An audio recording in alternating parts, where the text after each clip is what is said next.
আসসালামু আলাইকুম everyone, magic English 24 এর পক্ষ থেকে আপনাদেরকে জানাই শুভেচ্ছা ও স্বাগতম। এর আগে আমরা আলোচনা করেছিলাম বেসিকের অনেক অংশ নিয়ে। আজকে আমরা আলোচনা করব প্রিপজিশন নিয়ে। চলো আমরা দেরি না করে প্রিপজিশন নিয়ে আলোচনা করি। আজকে আলোচনা করব প্রিপজিশন। প্রিপজিশন এর প্রি অর্থ হলো পূর্বে, প্রি অর্থ পূর্বে, পজিশন অর্থ হলো অবস্থান। তাহলে দুইটি হলো যে পূর্বে অবস্থান। আমরা দেখলাম যে প্রিপজিশনকে দুই খণ্ডে ভাগ করে দেখলাম যে প্রি মানে পূর্বে, পজিশন মানে অবস্থান, পূর্বে অবস্থান। এই প্রিপজিশন অর্থ হলো পূর্বে অবস্থান। প্রিপজিশন কাকে বলে?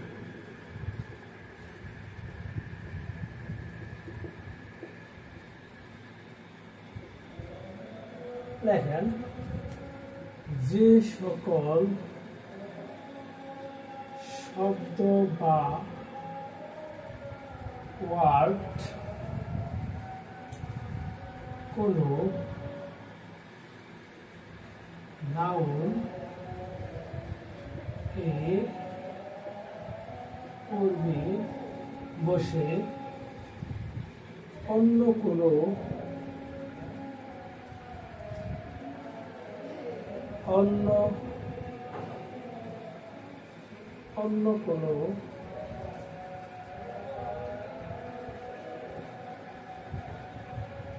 শব্দের সাথে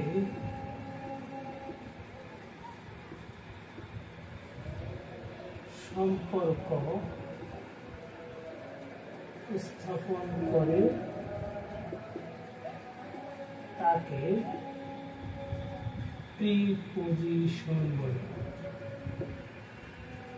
তাহলে কি প্রিপজিশন অর্থ যে সকল শব্দ বা ওয়ার্ড কোন নাউন এর পূর্বে বসে অন্য কোন শব্দের সাথে সম্পর্ক স্থাপন করে তাকে প্রিপজিশন বলে।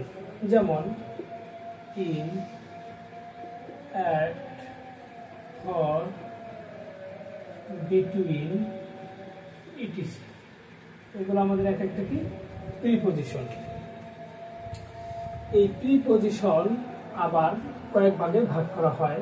এখন আমরা প্রিপজিশনের প্রকার করি। দেখেন যে প্রিপজিশন মোট 6 প্রকার। প্রিপজিশন মোট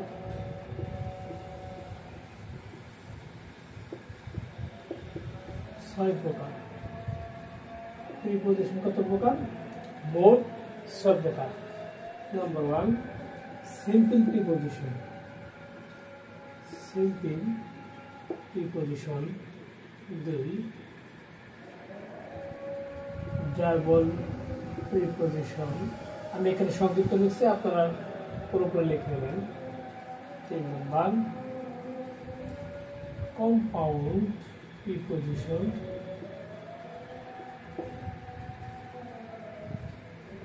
4 number, phrase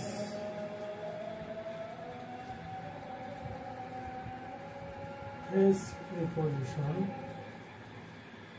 5 number, participle preposition.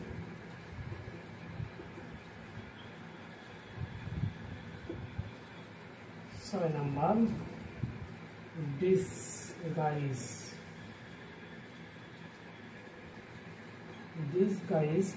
Preposition. তাহলে আমরা বললাম যে প্রিপজিশন মোট 6 প্রকার। Simple preposition, double preposition, compound preposition, phrase preposition, participle preposition, disguise preposition. এখন দেখেন যে সিম্পল প্রিপজিশন কাকে বলে।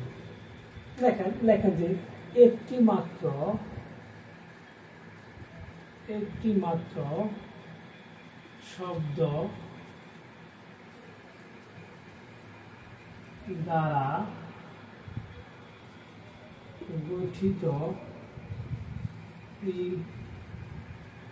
প্রিপজিশন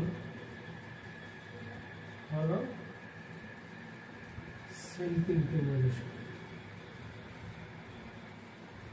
তাহলে কি সিম্পল প্রিপোজিশন হলো একটি মাত্র শব্দ দ্বারা গঠিত প্রিপোজিশন হলো সিম্পল প্রিপোজিশন। যেমন দেখেন যে in, at, by, for, ETC. এখানে দেখেন ইন একটা প্রিপোজিশন, অ্যাট একটা প্রিপোজিশন, বাই একটা প্রিপোজিশন, ফর একটা প্রিপোজিশন। অর্থাৎ প্রিপোজিশন যখন একটা মাত্র শব্দ দিয়ে গঠিত হবে তখন সেটা হলো সিম্পল প্রিপোজিশন। এখন ডাবল প্রিপোজিশন কাকে বলে? সেটা হলো দুইটি সিম্পল প্রিপোজিশন দ্বারা এদিকে দেখেন যে সিম্পল প্রিপোজিশন দ্বারা গঠিতকে ডাবল প্রিপোজিশন বলে।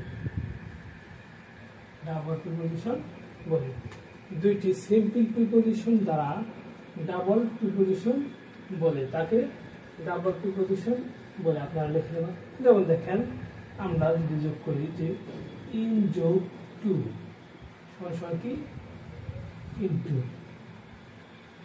তাহলে এই ইন আর টু মিলে হয়েছে ইনটু। এই দুইটা সিম্পল প্রিপোজিশন থাকার কারণে সেটা হলো ডাবল প্রিপোজিশন। তারপর দেখেন যে উইথ যোগ ইন, উইথ ইন, এখানে দেখেন একটা, এখানে একটা। এইরকম দুইটা সিঙ্গেল প্রিপোজিশন দ্বারা গঠিত কে ডাবল প্রিপোজিশন বলে আপনারা লিখে নেবেন। তারপরে দেখেন যা আমাদের কি কম্পাউন্ড প্রিপোজিশন। আসলে কম্পাউন্ড প্রিপোজিশনটা কি?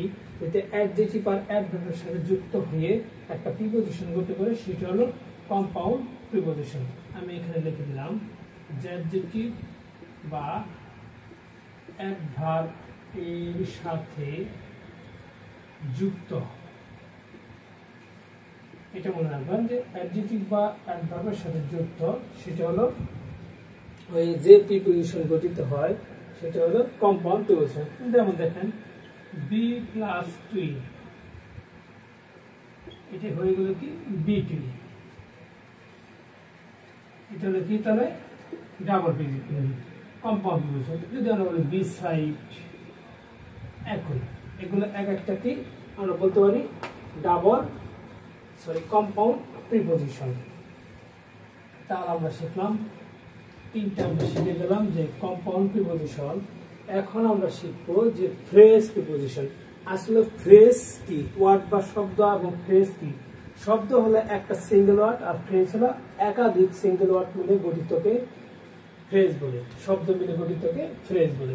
দেখেন ফ্রেজ প্রিপোজিশন যখন কয়েকটি শব্দ মিলে একটা ফ্রেজ গঠিত হয়, এই ফ্রেজগুলো যখন এই পজিশনে কাজ করে তখন তাকে ফ্রেজ প্রিপোজিশন বলে। যেমন in front of,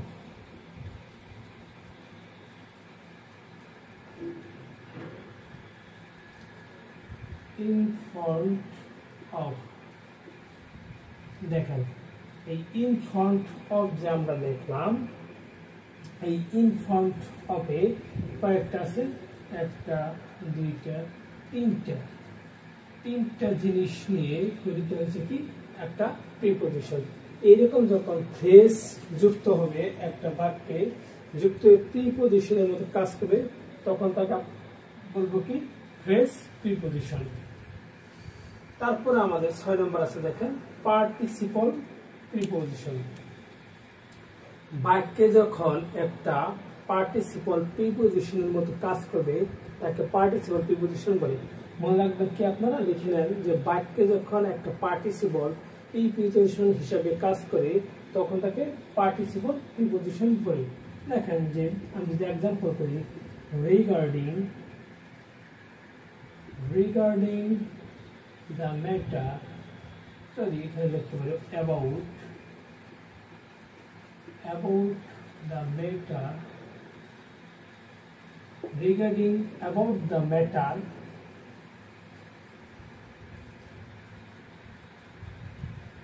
he knows